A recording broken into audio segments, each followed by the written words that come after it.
الحمد لله وكفى وسلام على عباده الذين اصطفى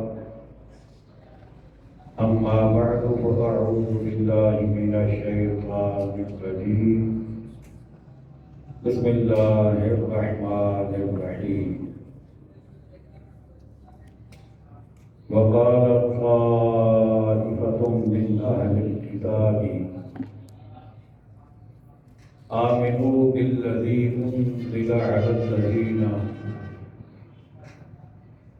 آمنوا وجه النهار واكفروا آخره لعلهم يرجعون صدق الله مولانا العظيم. مل کر محبت سے پڑھے صلی اللہ علیہ یا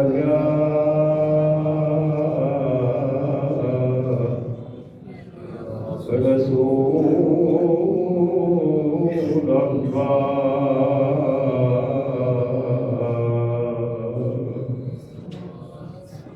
وسلم علیہ یا حبیب اللہ. پھر پڑھیے صلی اللہ علیہ یا رسول اللہ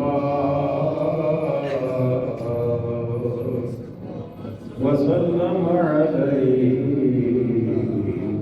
یا حبیب اللہ.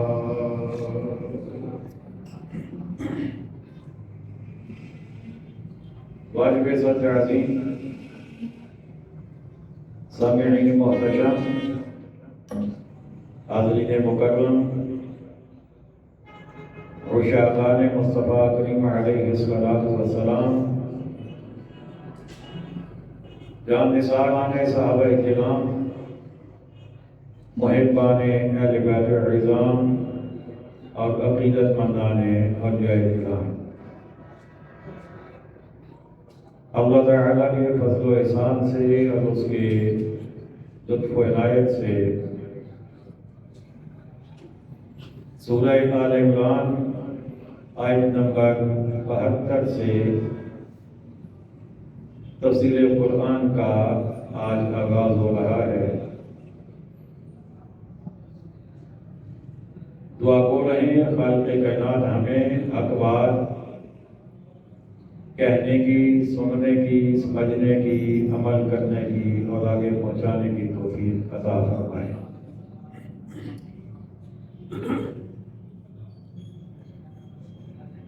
اس وقت جو آیات بینات میرے سامنے ہیں،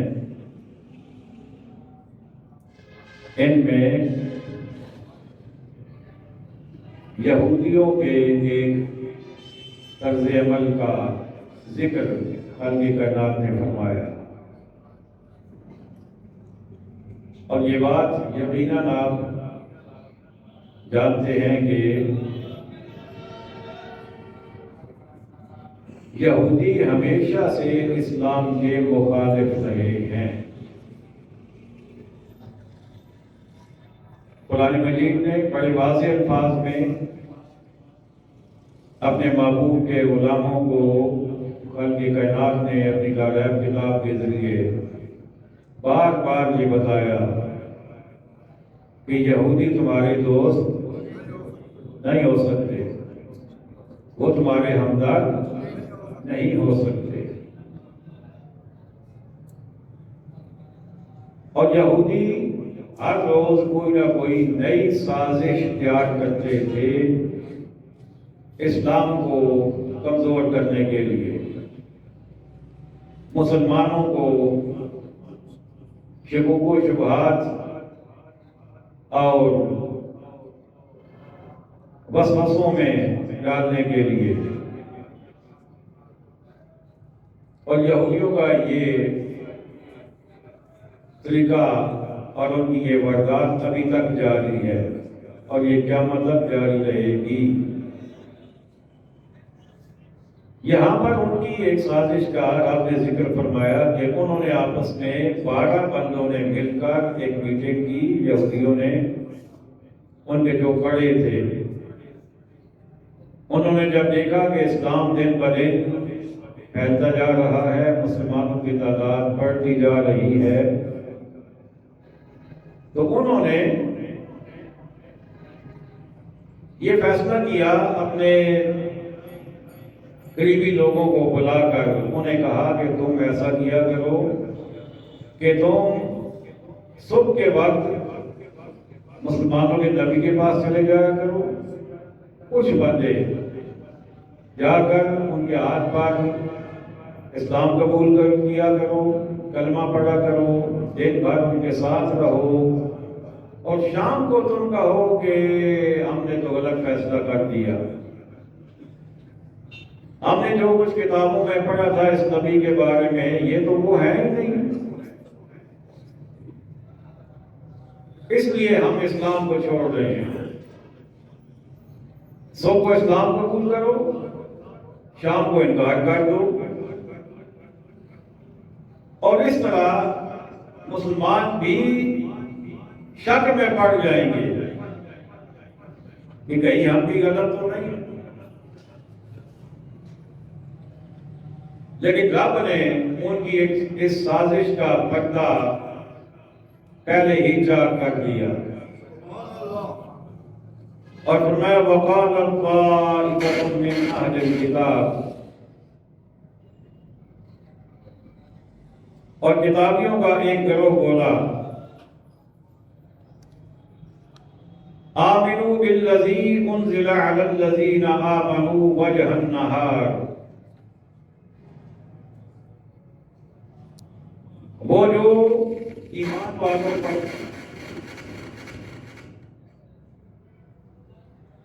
ایمان والوں پر اترا، صبح کو اس پر ایمان لاؤ، وَاکْفُرُوا آخِرَهُ، اور شام کو منکر ہو جاؤ، لَعَلَّهُمْ يَرْجِعُونَ، شاید وہ پھر جائیں، یعنی مسلمان اپنے دین سے شاید تمہاری اس کارستانی کی وجہ سے، تمہاری اس حرکت کی وجہ سے وہ بھی اسلام کو چھوڑ دیں۔ لیکن یہاں پر دو باتیں ہیں، ایک تو یہ بات ہے کہ وہ جو سازش انہوں نے تیار کی تھی اللہ نے پہلے ہی اپنے محبوب کو اس سے آگاہ فرما دیا، اور اللہ کے محبوب نے اپنے غلاموں کو بتا دیا کہ یہ ان کی سازش ہے، وہ ایسا کریں گے، لیکن تم نے اپنے ایمان کو مضبوط رکھنا ہے۔ ایک بات یہ، اور دوسری بات یہ ہے کہ جو سچے دل سے ایک دفعہ ایمان قبول کر لے، پھر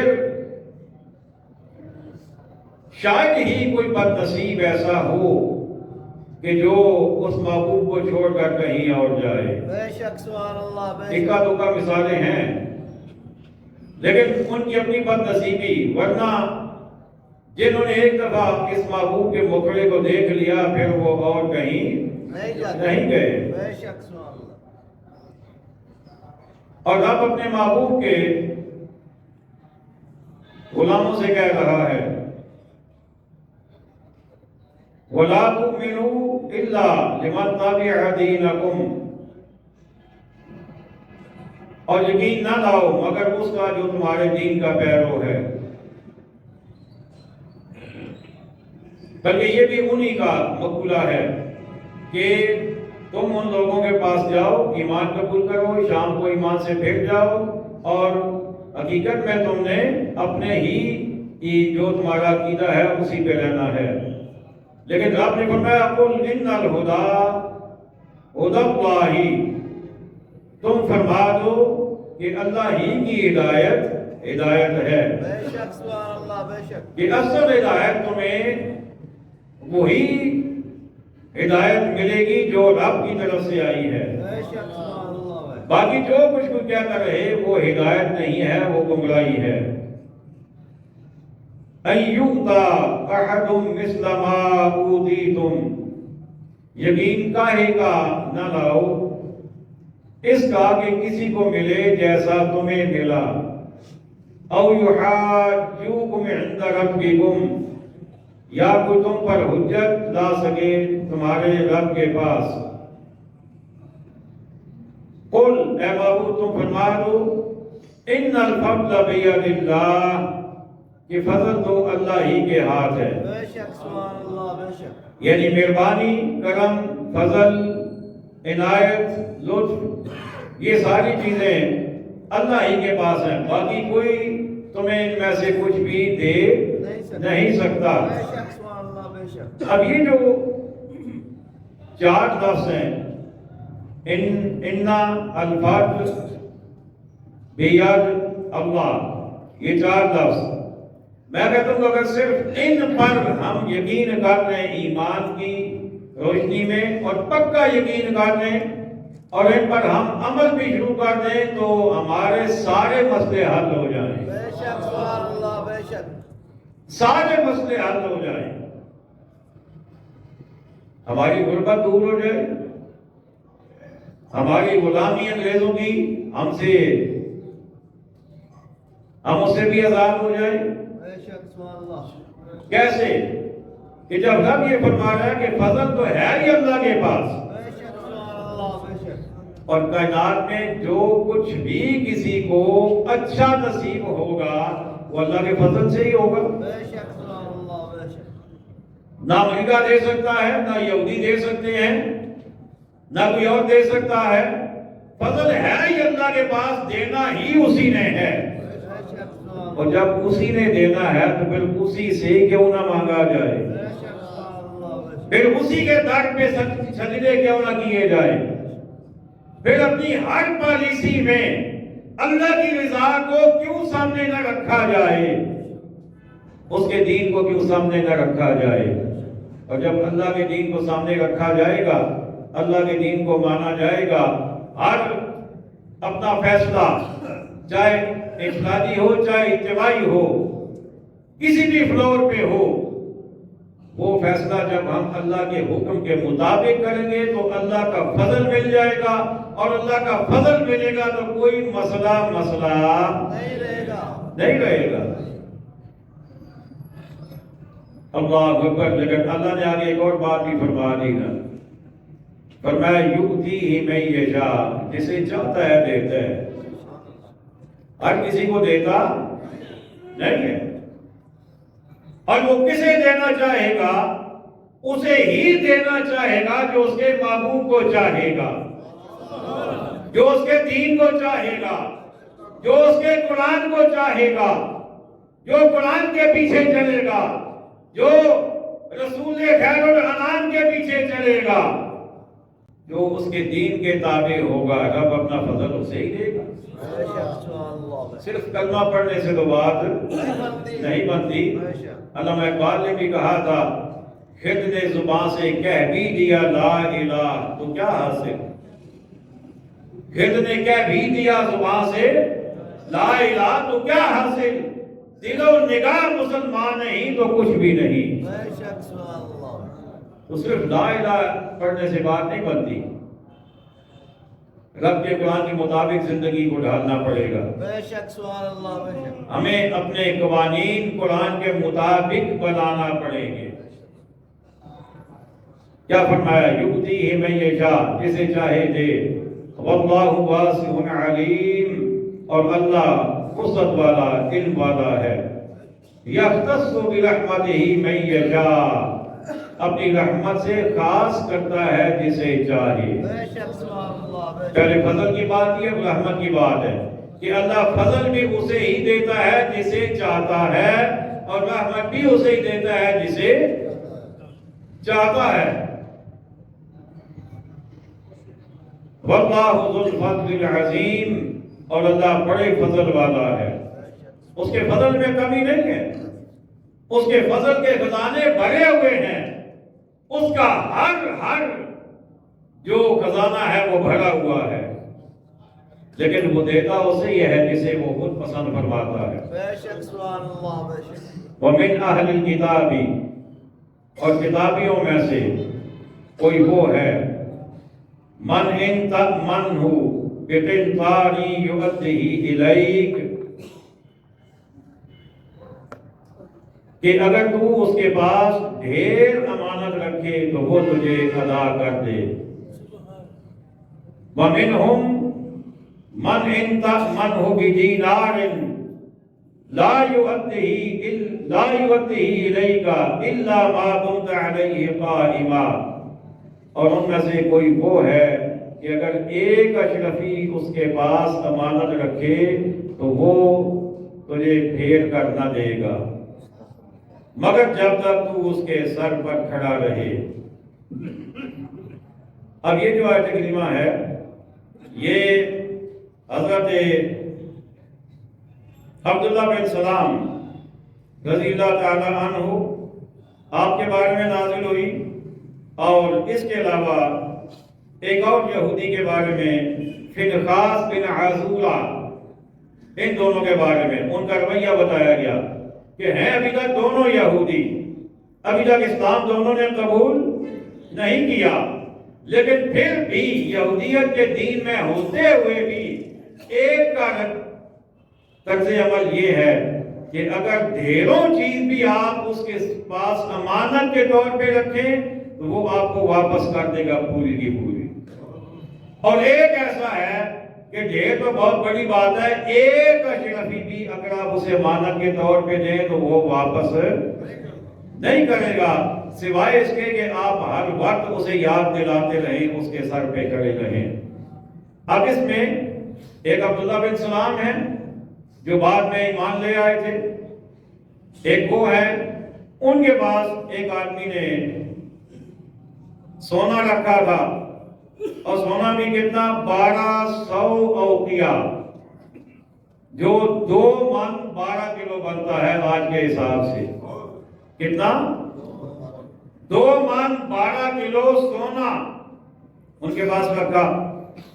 تو جب واپس مانگا تو انہوں نے پورے کا پورا لوٹا دیا، دے دیا واپس. اور فنحاس بن عزورہ اس کے پاس کسی نے ایک اشرفی رکھی تھی، اور جب واپس مانگی تو اس نے کہا میرے پاس تو ہے ہی کوئی نہیں، مکر گیا، انکار کر گیا. تو رب نے ان دونوں کا یہاں پر ذکر فرمایا. اب سوال یہ ہے کہ بات تو ان کے ایمان لانے اور ایمان نہ لانے کے بارے میں چل رہی تھی کہ انہوں نے پلاننگ کی کہ صبح کو ایمان لاؤ، شام کو اس کا انکار کر دو، اور اس کے بعد پھر اللہ کے فضل اور اس کی رحمت کی بات ہوئی. اب درمیان میں یہ بات جو ہے یہ ہمیں کیا بتاتی ہے؟ تو یہ ہمیں یہ سبق دیتی ہے کہ یہ تو یہودیوں کا طرز عمل ہے کہ ان میں سے کوئی امانتدار ہوتا ہے، کوئی خائن ہوتا ہے، خیانت کرنے والا ہوتا ہے. تو ہمیں یہ بتایا جا رہا ہے کہ تم تو میرے معبود کے غلام ہو، تمہیں تو اپنا طرز عمل اس طرح کا نہیں کرنا چاہیے. آج ہمارے دور میں، ہمارے اس زمانے میں، ہمارے شہر میں، ہمارے ملک میں، ہماری قوم میں کتنے لوگ ایسے موجود ہیں جو امانت کا خیال کرتے ہیں. بے شمار لوگ ہیں جو مکر جاتے ہیں، اور بہت سارے خیال کرنے والے بھی ہیں. تو قرآن ہمیں یہی بتا رہا ہے کہ تمہارا طرز عمل ان سے مختلف ہونا چاہیے، اور تمہیں ایماندار ہونا چاہیے، امانتدار ہونا چاہیے. ذالک بأنہم قالوا لیس علینا فی الأمیین سبیل. یہ اس لیے کہ وہ کہتے ہیں کہ ان پڑھوں کے معاملے میں ہم پر کوئی مواخذہ نہیں. یہ یہودیوں کی بات ہو رہی ہے. وہ کہتے تھے کہ جو ان پڑھ لوگ ہیں ان کے بارے میں ہمیں نہیں پکڑا جائے گا، ہم جو مرضی کریں ان کے ساتھ، وہ مال رکھیں ہم کھا جائیں، ہمیں نہیں پکڑا جائے گا. ہم ان سے کوئی وعدہ کریں پورا نہ کریں، ہمیں نہیں پکڑا جائے گا. تو رب نے فرمایا کہ وَيَقُولُونَ عَلَى اللَّهِ الْكَذِبَ وَهُمْ يَعْلَمُونَ، اور اللہ پر جان بوجھ کر جھوٹ باندھتے ہیں کہ اللہ نے ایسا کوئی حکم انہیں نہیں دیا. اللہ نے کسی دین میں اس طرح کا کوئی حکم نہیں دیا. اللہ نے ہر ایک کو امانتدار بنایا ہے. ہر دین میں اللہ نے ایفائے عہد کا درس دیا ہے. ہر دین میں اللہ نے امانتدار ہونے کا درس دیا ہے، تعلیم دی ہے. اللہ اکبر. ایسا ہو نہیں سکتا کہ کسی بھی دین میں یہ تعلیمات دی جا رہی ہو. اور آپ نے فرمایا وہ ہم یعلمون، فرمایا وہ جان بوجھ کر جھوٹ باندھتے ہیں اللہ پر، انہیں پتا ہے کہ ہم جھوٹ بول رہے ہیں لیکن اس کے باوجود وہ جھوٹ بولے جا رہے ہیں۔ بلا من اوفا بعہدہ، ہاں کیوں نہیں جس نے اپنا عہد پورا کیا، واتقا اور پرہیزگاری کی، فإن اللہ یحب المتقین تو اللہ پرہیزگاروں کو پسند فرماتا ہے۔ بے شک سبحان اللہ، بے شک سبحان اللہ، یعنی وعدہ خلافوں کو بھی اللہ پسند نہیں کرتا، نہیں کرتا، اور تقوی سے عاری، تقوی سے معروم لوگوں کو بھی اللہ پسند نہیں کرتا، نہیں کرتا، اللہ متقی لوگوں کو پسند کرتا ہے۔ ان الذین یشترون بعہد اللہ وایمانہم ثمنا قلیلا، وہ جو اللہ کے عہد اور اپنی قسموں کے بدلے ذلیل دام لیتے ہیں۔ قلیلاً کے الفاظ ہیں جس کا معنی تھوڑا ہوتا ہے، لیکن یہاں اعلیٰ حضرت نے ترجمہ کیا ذلیل دام، غلط کام کے لیے رشوت کہہ رہے ہیں، سود کہہ رہے ہیں، اس کے لیے جو بندہ دام لے گا وہ ذلیل دام ہی ہوں گے۔ کیا میں نے کہا؟ وہ ذلیل دام ہوں گے، وہ ذلت دینے والے ہوں گے، وہ ذلیل کرنے والے ہوں گے۔ جس نے رشوت لی ہے، جو رشوت کے کاروبار میں ملوث ہے، جو سود کے کام میں ملوث ہے، وہ سب ذلیل دام لے رہے ہیں اور ذلت کی گھاٹیوں میں اتر رہے ہیں، بے شک سبحان اللہ، ذلت کی وادی میں جا رہے ہیں، اس دنیا میں بھی ذلیل بے شک، اور اگلی دنیا میں بھی ذلیل۔ بے شک، بے شک، اولئک لا خلاق لہم فی الآخرہ، کتنے سخت الفاظ، ذرا ترجمے پہ غور کیجیے گا۔ اولئک لا خلاق لہم فی الآخرہ، فرمایا آخرت میں ان کا کچھ حصہ نہیں۔ بے شک سبحان اللہ، بے شک، دنیا میں بڑے خوش ہیں کہ ہم نے اتنے کما لیے، اتنے کما لیے، ہم نے لاکھ سے 5 لاکھ بنا لیا، 5 لاکھ سے 10 لاکھ بنا لیا، ہم نے اتنے کروڑ کما لیے، اتنی کوٹھیاں، اتنے بینک بھر لیے، ہم نے اتنا بینک بیلنس، بیٹے کے نام اتنا، بیٹی کے نام اتنا، فلاں کو اتنا دے دیا، سب کچھ بنا لیا، بڑے خوش ہو رہے ہیں، لیکن میرا رب کہتا ہے قیامت کے دن آخرت میں ان کا کچھ حصہ نہیں۔ بے شک سبحان اللہ، بے شک، سب کچھ دنیا میں رہ جائے گا، خالی ہاتھ جائیں گے، اور اگلی سزا کیا ملے گی؟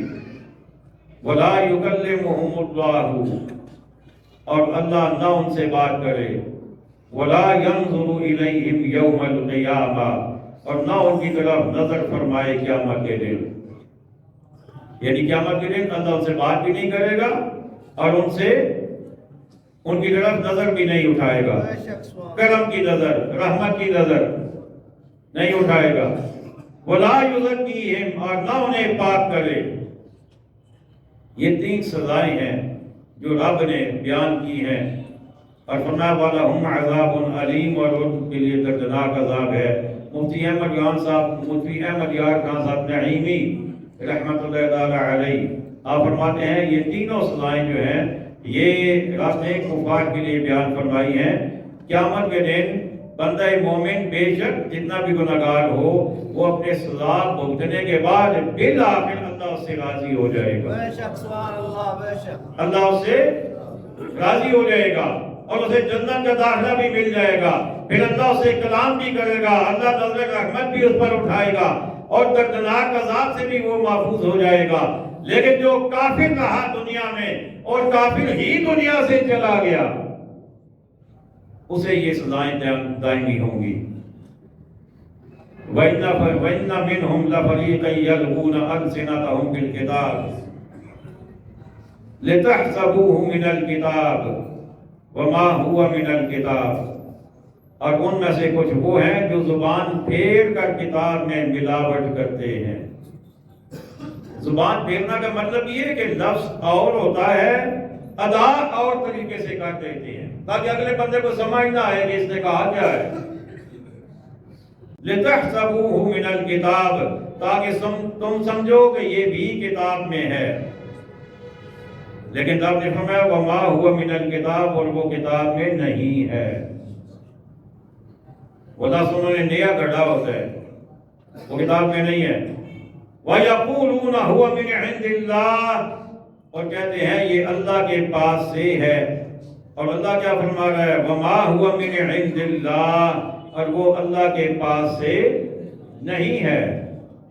وَيَقُولُونَ عَلَى اللَّهِ الْكَذِبَ وَهُمْ يَعْلَمُونَ، اور اللہ پر دیدہ دانستہ جھوٹ باندھتے ہیں۔ یعنی جو لفظ قرآن میں آئے گی، کتاب میں آئے گی، تو زبور میں آئے ہی نہیں، وہ لفظ بول کر تو کہتے ہیں یہ کتاب میں موجود ہے، یہ اللہ کی طرف سے ہے، حالانکہ نہ وہ کتاب میں موجود ہوتا ہے نہ وہ اللہ کی طرف سے ہوتا ہے۔ یہ یہودیوں کا رب نے طریقہ کار بتایا، یہودیوں کا وسیلہ اللہ نے بتایا ہے کہ وہ کس طرح اللہ کے محبوب کی عظمتوں کو چھپاتے ہیں۔ اب یہ جتنی باتیں ہوتی ہیں نا قرآن میں، جب سے ہم نے یہ تفسیر کا سلسلہ شروع کیا یہودیوں کے بارے میں کہ وہ چھپاتے ہیں اور وہ ظاہر نہیں کرتے، وہ پھیر کر بیان کرتے ہیں، وہ بدل کے بیان کرتے ہیں، یہ سب کا سب مفسرین نے ایک ہی نچوڑ لکھا ہے، وہ کہتے ہیں کہ وہ عظمت مصطفیٰ کو چھپاتے تھے، عظمت مصطفیٰ کو، اور جان بوجھ کر ما کان لبشر ان یؤتیہ اللہ الکتاب والحکم والنبوہ، کسی آدمی کا یہ حق نہیں کہ اللہ اسے کتاب اور حکم و پیغمبری دے۔ ثم یقول للناس کونوا عبادا لی من دون اللہ، اور پھر وہ لوگوں سے کہے کہ اللہ کو چھوڑ کر میرے بندے ہو جاؤ۔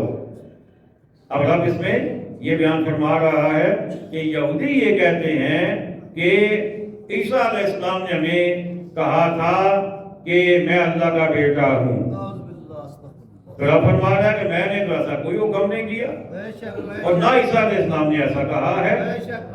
فرمایا کہ جسے اللہ کتاب اور حکمت دے اور پیغمبری دے، وہ ایسا کہہ ہی نہیں سکتا،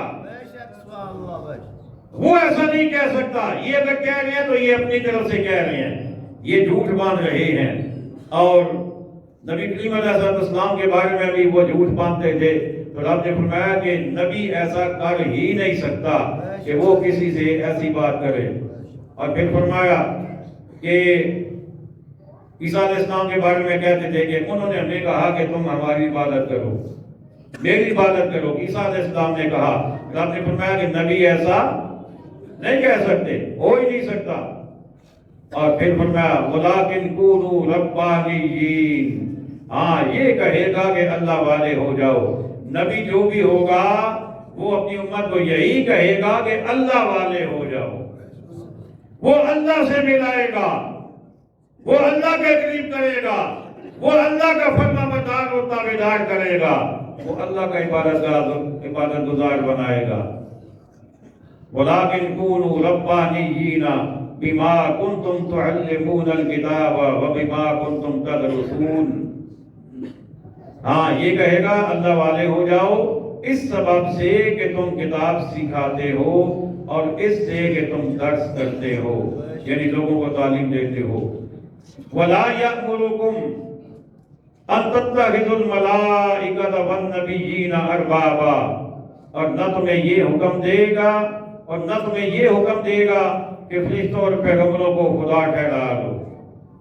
نبی تمہیں یہ حکم نہیں دے سکتا کہ فرشتوں کو اپنا خدا بنا لو یا پیغمبروں کو اپنا خدا بنا لو، کوئی نبی ایسا حکم نہیں دے سکتا۔ أَيَأْمُرُكُمْ بِالْكُفْرِ بَعْدَ إِذْ أَنْتُمْ مُسْلِمُونَ، کیا تمہیں کفر کا حکم دے گا بعد اس کے کہ تم مسلمان ہو لیے؟ فرمایا ایسا نہیں ہو سکتا کہ نبی تمہیں اس کا حکم دے۔ یہ جتنی باتیں یہودی کرتے ہیں یہ اپنی طرف سے کرتے ہیں، اللہ کا نبی کچھ بھی ایسا حکم کسی امتی کو نہیں دے سکتا۔ حضرات گرامی، آخری بات آپ سے عرض کرنا چاہتا ہوں، وہ بات یہ ہے کہ آتے ہوئے میں نے بھی دیکھا اور آپ نے بھی دیکھا کہ مسجد میں جب انٹر ہوئے تو بہت ساری سیمنٹ کی بوریاں موجود ہیں۔ کس کس کو نظر آئی ہیں؟ یقیناً سب دیکھ کے آئے ہیں۔ انشاءاللہ اتوار کے دن تیسرے چھت کا لنٹر ڈالا جائے گا، اس لیے آج جو چندہ آپ نے دینا ہے وہ اپنی حیثیت کے مطابق دینا ہے، وہ حیثیت جو آپ جانتے ہیں اور رب جانتا ہے۔ مجھے نہیں پتا آپ کی جیب میں کتنے پیسے ہیں، آپ کو نہیں پتا میری جیب میں کتنے ہیں، آپ کو نہیں پتا میں کتنا کماتا ہوں، مجھے نہیں پتا آپ کتنا کماتے ہیں، لیکن رب مجھے بھی جانتا ہے، آپ کو بھی جانتا ہے وہ کس کو کتنا دے رہا ہے۔ اور بڑی اچھی بات میرے ذہن میں آ گئی، کسی نے کہا تھا کہ رب دیتا تو بہت ساروں کو ہے لیکن لیتا کسی کسی سے ہے۔ بے شک سبحان اللہ۔ بات سمجھ آئیے کوئی نہیں، وہ ہر کسی سے دیتا تو سب کا ہے، کسی کو بھوکا نہیں سونے دیتا، سب کو دیتا ہے، چاہے کوئی مانگ کے ہی لے آئے لیکن کھا کے سوئے گا۔ رزق وہ دے گا سب کو، لباس بھی دیتا ہے، رہنے کے لیے مکان بھی جیسا بھی ہو دیتا ہے، لیکن وہ لیتا سب سے نہیں ہے۔ خوش نصیب ہوگا وہ انسان جو اللہ کی راہ میں دے گا، کسی مسجد میں دے گا، کسی مدرسے کے لیے دے گا، کسی دین کے طالب علم کو دے گا۔ تو ذات گرامی رب نے ہمیں موقع عطا فرمایا ہے، ہم دیں گے اور انشاءاللہ دل کھول کر دیں گے۔ ابھی جب چندہ ہوگا تو اپنے ذہن میں رکھیے گا، اللہ تعالی ہم سب کو عقائد صحیح اور مال صالح کی توفیق عطا فرمائے، سنت عطا فرمائے۔